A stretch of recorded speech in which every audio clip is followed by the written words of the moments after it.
বন্ধুরা, চলে এসেছে আমরা একটা মিনি ব্লগ নিয়ে ডে 2 এর। আজকে সোমবার।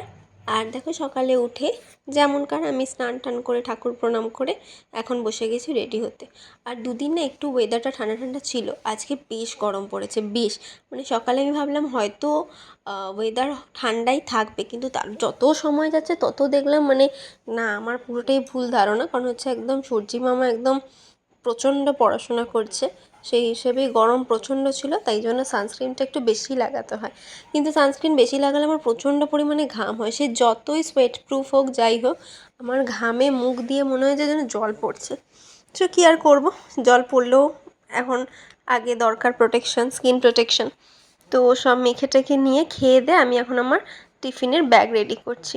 যেহেতু আমি টিফিনে একটু 2-3টে জিনিস নিই ভাগে ভাগে খাওয়ার জন্য, আমি ওরমভাবেই খাই, তাই টিফিনের ব্যাগ রেডি করছি। আরে দেখো, অফিস এসে গেছি। আর আজকে আমি গোড়া দেখাও বলেছি, এসো তোমাকে একটু আমার ভিডিওতে দেখাই। যাই হোক, সারাদিন প্রচুর কাজ ছিল, কাজ করে বেরিয়ে এই যে 1 ঘন্টা ধরে আমি পিজির সামনে জ্যামে দাঁড়িয়েছিলাম। কি করব বলো, যারা হয়তো নিত্যদিনের যাত্রী পিজির সামনে দিয়ে যাতায়াত করতে হয় বা রবীন্দ্র সদন দিয়ে যাতায়াত করতে হয়, তারা জানো এই কষ্টটা।